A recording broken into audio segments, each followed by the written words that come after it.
கிருஷ்ணா. இது வந்து எனக்கு 3வது படம். ஃபர்ஸ்ட் பிழைன்னு ஒரு படம் பண்ணேன். செகண்ட் வந்து தூவல், இதே பேனருக்கு செகண்ட் வந்து அவங்களுக்கு அது ஃபர்ஸ்ட், எனக்கு வந்து செகண்ட் படம். இப்போ 3வது வந்து எக்ஸ்ட்ரீம்னு ஒரு படம் பண்ணியிருக்கோம். இந்த கண்டென்ட் வந்து இன்னைக்கு நடக்கிற அபியூஸ்மெண்ட்டுகள் நிறைய நடந்துட்டு இருக்கு. நிறைய பாயிண்ட் ஆஃப் வியூல ஒவ்வொரு விதமா அங்கங்க பிரச்சனைகள் வருது. என்னுடைய ஒரு பாயிண்ட் ஆஃப் வியூல நான் பார்த்த சில பிரச்சனைகள்ல தோணுன ஒரு விஷயத்த நான் ஒரு படைப்பா பண்ணிட்டு இருக்கேன்.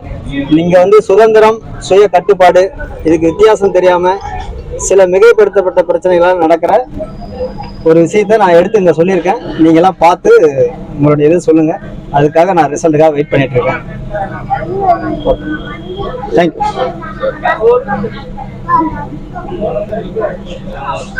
இந்த படத்தோட ப்ரொடியூசர், அப்புறம் அதில் ஒரு போலீஸ் கேரக்டர் நடித்த ஆள் நான். ஸோ இந்த படத்தோட கதை சொல்லும் போது எனக்கு வந்து பிடிச்சிருந்தது. பட் அதை டெவலப் பண்ணும் போது ஒரு முக்கியமான ஒரு விஷயம் பிடிச்சிருந்தது அவர் கடைசியாக சொன்னது. அதாவது ஒரு விஷயத்தால் ஈர்க்கப்பட்டவங்க எந்த வித பாதிப்புகளை ஏற்படுத்துறாங்க அப்படிங்கிற ஒரு விஷயத்த சொன்னாரு. அதாவது இது சில சில காரணங்களால யாரெல்லாம் பாதிக்கப்படுறாங்க, அதை எப்படி நம்ம சரி பண்ணணும் அப்படிங்கிற மாதிரி ஒரு கோணத்துல சொன்னாரு. கதை பிடிச்சிருந்தது. அப்புறம் சரி போவோம்னு சொல்லிட்டு தான் நாங்களும் இந்த படத்தை எடுத்தோம். ரொம்ப கஷ்டப்பட்டு இந்த டீம் எல்லாமே சப்போர்ட் பண்ணி எல்லாமே கோஆப்ரேட் பண்ணி நல்லா பண்ணியிருக்காங்க. இந்த படம் ஓரளவுக்கு வந்திருக்கு. இதை நீங்க நல்ல முறையில் கொண்டு போய் சேர்க்கறது உங்களை சேர்க்கணும்னு உங்களை கேட்டுக்கிறேன். நன்றி.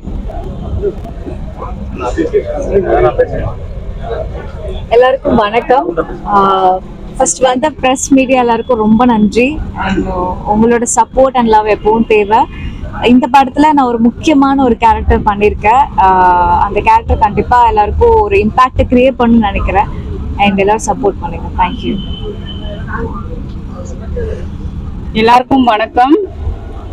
என் பேர் சரிதா. நான் இதில் ஒரு முக்கியமான ரோல் பண்ணியிருக்கேன். நீங்க எல்லாரும் இதுக்கு ஆதரவு கொடுக்கணும். சமுதாயத்தோட விழிப்புணர்வு மாதிரி ஒரு படம் பண்ணியிருக்கோம்.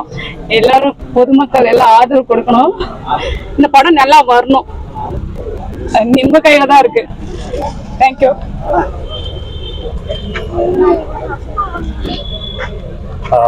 எல்லாருக்கும் வணக்கம்.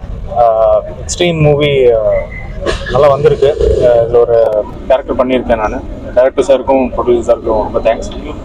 படத்தை பாருங்க. இந்த சப்போர்ட் கண்டிப்பாக எனக்கு தேவை. எங்கள் டீம் எல்லாருக்குமே தேவை. Thank you so much.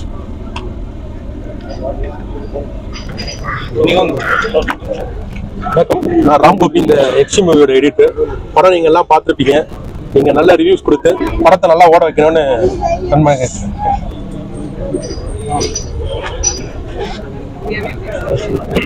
என்னோட பேர் சிவம். எல்லாரும் படம் பார்த்துருப்பீங்க. எல்லாருக்கும் பிடிக்கும்னு நினைக்கிறேன். இந்த படம் வந்து நாங்கள் ஸ்டார்ட் பண்ணும்போது ரொம்ப டிஸ்கஸ் பண்ணோம். ஏன்னா இந்த படத்துக்கு வந்து யாருமே வந்து நடிக்க மாட்டேன்னு சொல்லிட்டாங்க. ஹீரோயினா நடிச்சிருக்காங்க பார்த்தீங்களா, அவங்களே நாங்கள் கல்கட்டாலேருந்து தான் பிடிச்சிட்டு வந்தோம். தமிழ் ஆர்டிஸ்ட் யாருமே வந்து இந்த படத்தில் நடிக்க மாட்டேன்னு சொல்லிட்டாங்க. பட் அவங்ககிட்ட நாங்கள் அந்த கதையெல்லாம் சொன்னோம். இந்த ட்ரெஸ் விஷயமா யாருமே பண்ண மாட்டேன். ஆனால் அந்த கேரக்டர் எப்படி வந்திருக்குன்னு உங்களுக்கே தெரியும். ஸோ இதை டைரக்டர் சொல்லுவாருன்னு நினச்சேன், இன்னும் சொல்லலை. அந்த ட்ரெஸ் கான்செப்ட்ல வந்து நிறைய படங்கள் வரலன்னு நினைக்கிறேன். இதுதான் வந்து முதல் படம். ஒரு கிரைம் நடக்குதுன்னா அதுக்கு ஒரு ரீசன், எதனால நடக்குது. ஸோ அதை வந்து நம்ம வந்து காமிக்கணும். ஸோ அதை நாங்கள் நல்லபடியாக பண்ணியிருக்கோம். எல்லாருக்கும் இனிய புத்தாண்டு நல்வாழ்த்துக்கள். Happy new year. ஸோ இந்த வருஷத்தோட 2025ஓட முதல் தமிழ் படம் தியேட்டரில் வருது. இது கூட நிறைய படங்கள் வருது. பட் நாங்கள் பெருமையாக சொல்லிப்போம், இது வந்து முதல் தமிழ் படம் 2025. ஸோ எல்லாரோட ஆதரவும் எங்களுக்கு தேவை.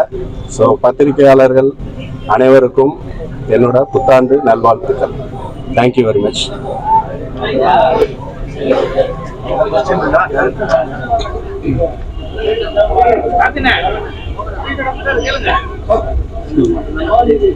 பூவலே ஒரு நல்ல படம்.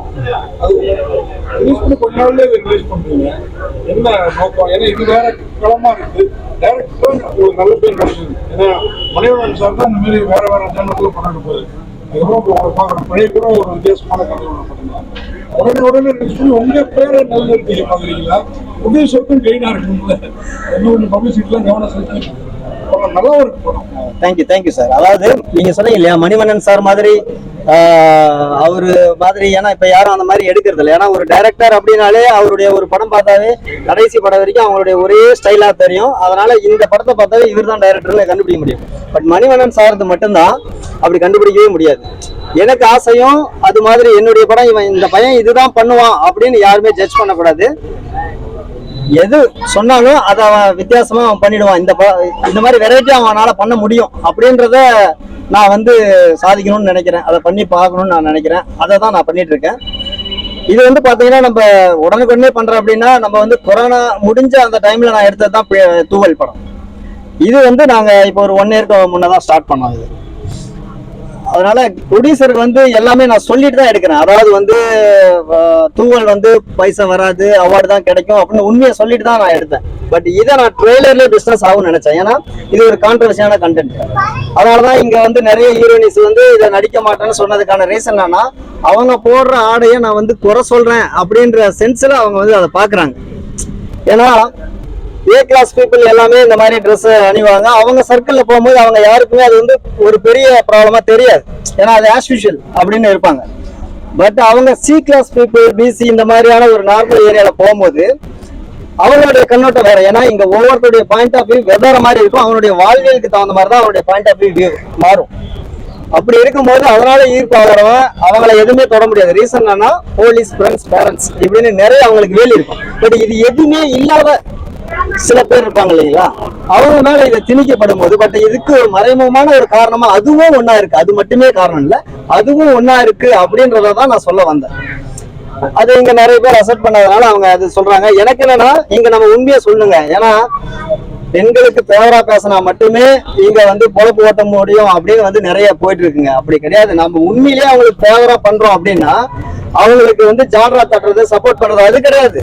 உண்மையிலேயே அவங்களுக்கு எது பாதுகாப்பு, அந்த விஷயத்த நம்ம வந்து தைரியமா சொல்லணும். நம்ம இன்னைக்கு நடந்த இங்க அண்ணா யூனிவர்சிட்டி பிரச்சனை தெரியும், அது எவ்வளவு பெரிய இஷ்யூன்னு. ஆனா ஆளாளுக்கு ஒரு பாயிண்ட் ஆஃப் வியூல சொல்லிட்டு இருக்காங்க. ஒருத்தர் ஒரு பொண்ணு தைரியமா சொல்லிட்டான், சூப்பர், அவனை கொல்லணும் செய்யணும் அப்படின்னு பேசுறோம். இன்னொரு பாயிண்ட் ஆஃப் வியூ அவன் வந்து 8 மணிக்கு மேல அண்ணா யூனிவர்சிட்டியில அந்த பொண்ணுக்கு இன்னொரு பையனோட என்ன வேலைன்னு பேசுறோம். ஒவ்வொருத்தருடைய பாயிண்ட் ஆஃப் வியூ. அப்ப எல்லாருமே அவங்க ஆடைனா நான் இதுதான் உடைய உரிமை அப்படின்னு எல்லாமே சொல்லிட்டாங்க. நிறைய நான் பார்த்துட்டேன். இன்னைக்கு இருக்கிற பாப்புலர் டைரக்டர்ஸ் எல்லாமே அதை தான் சொல்லிட்டு இருக்காங்க. ஆனா நான் பாக்குற கண்ணோட்டம் என்னன்னா, இன்னைக்கு அண்ணா நகர் பார்க்கு போனீங்கன்னா தெரியும். நான் அந்த பார்க்கை பார்த்துதான் அந்த ஸ்கிரிப்டே நான் எழுதினேன். ஒரு பாதி பார்க் பாத்தீங்கன்னா சில்ட்ரன்ஸ், பெரியவங்க எல்லாருமே வந்து அவங்களுடைய சில்ட்ரன்ஸ் விளையாடுவாங்க, பெரியவங்க ஒர்க் அவுட் பண்ணுவாங்க, ரிலாக்ஸேஷனுக்கு வருவாங்க, இது எல்லாமே நடக்கும். அப்படியே பாதி பாத்தீங்கன்னு வச்சுங்களேன், ஃபுல்லா ரொமான்ஸ் போயிட்டு இருக்கும் பப்ளிக் பிளேஸ்ல. அந்த சில்ட்ரன்ஸும் பாக்குறாங்க. ஏன்னா நம்ம எதுக்காக வந்து சில்ட்ரன்ஸ் பாக்குற இடத்துல இடம் பொருள் ஏவல் தெரிஞ்சு நம்ம வந்து ட்ரெஸ்ஸிங் சென்ஸ் பண்ணணும் அப்படின்னு நான் சொல்ல வரேன். அப்படின்னா ஒரு போஸ்டர் வந்து ஒரு ஆபாசமா போடுறாங்கன்னு வச்சுங்களேன் ஸ்கூல் பக்கம், அதுக்கு எதிராக நம்ம போராடுவோம், கிழிப்போம். ஏன்னா அதை பார்த்துட்டு போற பசங்க ஈர்ப்பு ஆயிடக்கூடாதுன்னு தானே. அதே மாதிரிதான் ஒரு சிகரெட் குடிக்கிறது நம்ம உரிமை தான். ஆனா பப்ளிக் பிளேஸ்ல ஏன் குடிக்க கூடாதுன்றோம், மத்தவங்களை பாதிச்சிடக்கூடாதுன்னு தானே. ஏன்னா அதை மூந்து போறவனு இருப்பான், அதனால அவனுக்கு ஒரு எஃபெக்ட் ஆயிடக்கூடாதுன்றதுக்காக தான் ஒரு கவர்மெண்ட் அங்கங்க போர்டு வைக்கிறதும் சொல்றது எல்லாமே பண்ணிட்டு இருக்கோம். நான் சொல்ல வர்றது அந்த மாதிரி தான். நீங்க போறது உங்க உரிமை தான். மற்றவங்களை முகம் சுளிக்காத மாதிரி போட்டீங்கன்னா யாருக்கும் எந்த பிரச்சனையும் இல்லை அப்படின்றதான் நான் இங்க வந்து பதிவு நாங்க கூட ஒரு 35 வயசு இளைஞர் தான் தப்பு பண்ணிட்டு இருக்காரு. ஆனா நீங்க உங்க படத்துல வந்து இளைஞர்கள் எல்லாம் நல்லவங்க, வயசானவங்க எல்லாம் மோசமானவங்க. நான் இளைஞர்கள் எல்லாமே நல்லவங்க எல்லாம் சொல்ல சார். நான் ஒரு பாயிண்ட் ஆஃப் வியூல பார்த்த விஷயத்த ஒரு பாட்டை மட்டும் அதுல பதிவு பண்ணிருக்கேன். 50 வயசு கிடைக்கிறேன் அப்படி இல்ல. அப்ப மத்த படத்துல இளைஞர்கள் வந்து ஸ்மோக் பண்றது, ட்ரக்ஸ் யூஸ் பண்றது, அவன் வந்து கொல்றது மாதிரிலாம் இருக்கு. அதனால இளைஞர்கள் எல்லாரையுமே நம்ம சொல்ல வரோம்னு சொல்லிட முடியுங்களா? அது இல்ல, அது ஒரு அவங்க அதெல்லாம் சொல்லிட்டாங்க. நான் ஒரு சொல்லாத ஒரு விஷயத்த சொல்லணும்னு நினைச்சேன், அதை நான் இங்க பதிவு பண்ணிருக்கேன். அதே மாதிரி producer அவரை நடிக்க வச்சிருக்கீங்க. அந்த கேரக்டருக்கு உண்மையா பொருத்தமா இருக்காரு. அதுதான் காரணமா இல்ல அவரு கேட்டுக்கிட்டு இன்னும் 2 படமா பாக்குறாரு, பிரமாதமா நடிக்கிறாரு. அவர் பிரமாதமா நடிக்கிறதா பின்னாடி அவரு அதுதான் சொல்றேன். இப்ப அவங்க பிரமாதமா நடிக்கிறதுனாலதான் சார் நான் இதுல வந்து அவங்கள செலக்ட் பண்றேன். சார் இந்த போஸ்டர்ல அபி நட்சத்திர மேல போலீஸ் கேப் இருக்கு, என்ன ரீசன்?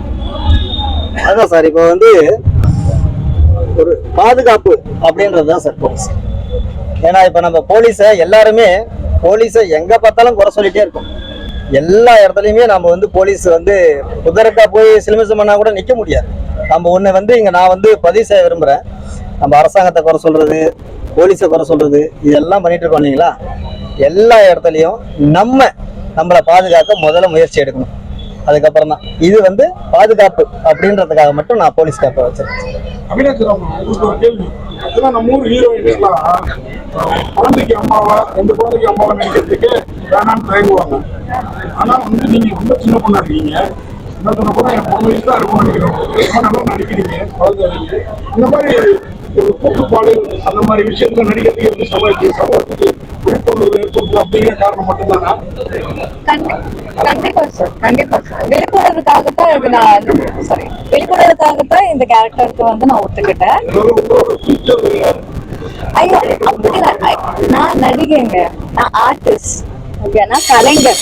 எனக்கு எந்த பாத்திரம் கொடுத்தாலும் அதை கரெக்டா பண்ணணுங்கிறது தான் என் மைண்ட்ல இருக்கும். அதை நான் எப்படி வெளியே காட்டிக்கணும், என்னோட நான் ஃப்ரேம்ல என்ன வருது, என்ன எப்படி காட்டுறாங்கிறதுல தான் நான் கான்சென்ட்ரேட் பண்ணுவேனே தவிர எனக்கு என்ன கேரக்டர் கொடுத்துருக்காங்க அது வந்து வெளியே பார்த்தா முக சொல்லி இப்படி நெகட்டிவ் பாசிட்டிவ் இதை பத்தி எல்லாம் நான் யோசிக்க மாட்டேன். அந்த கதாபாத்திரம் எனக்கு சேஃபா இருக்கா, அது என்னால பண்ண முடியுமா, அது மட்டும் தான் நான் யோசிக்கிறேன்.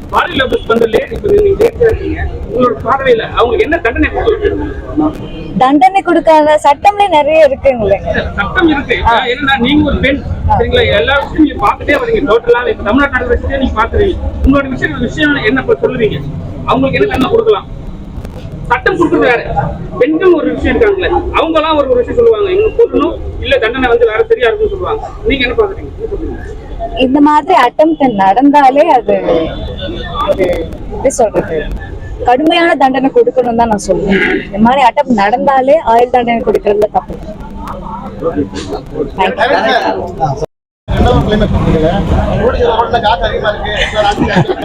நான் சொல்றேன், அதாவது நான் 2 கிளைமேக்ஸ் காட்டினதுக்கு ஒரு ரீசன் என்னன்னா, நம்ம 2 பேருக்கும் சொல்ல வேண்டிய கடமைப்பட்டிருக்கோம்.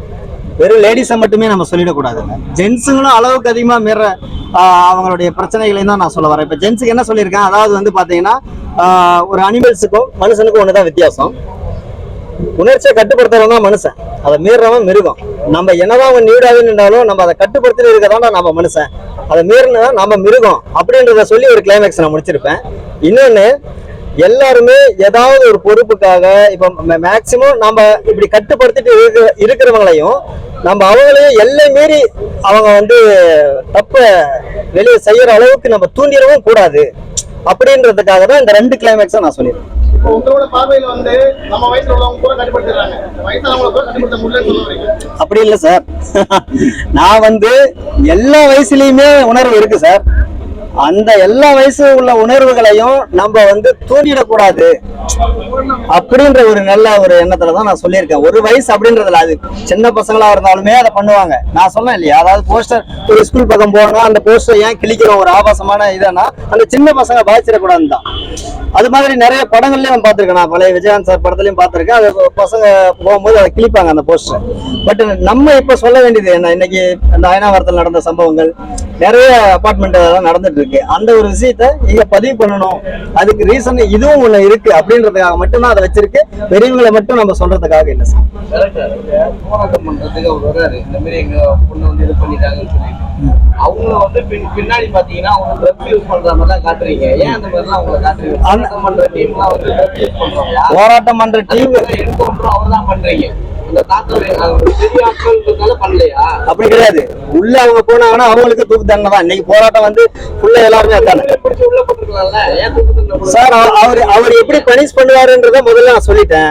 அதுக்கப்புறம் 2வது மாட்டினாலும் அவங்களுக்கு அதான் தண்டனைன்றதான் சார். அது மாதிரி அவர் வேற சீமான் ட்ரையல்லே இருக்காரு. இவர் கேட்ட கேள்வி எனக்கு ஞாபகம் வருது. இல்லைங்க, உருவ நிறைய பேருக்கு இருக்குங்க.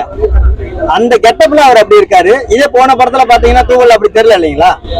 ஒவ்வொரு கெட்டப்புக்கு ஒவ்வொரு உருவ மாற்றங்கள் வரதான் செய்யும். ஆடை கலாச்சாரம் சொல்லுங்கல்ல.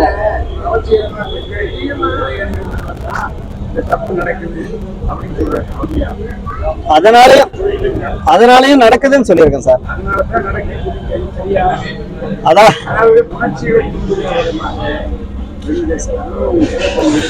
அதாவது சார் அதே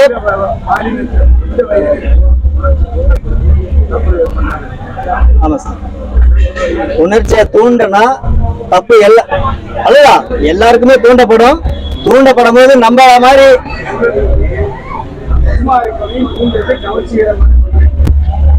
மொத்தமா கவர்ச்சிகரமான பெண்கள்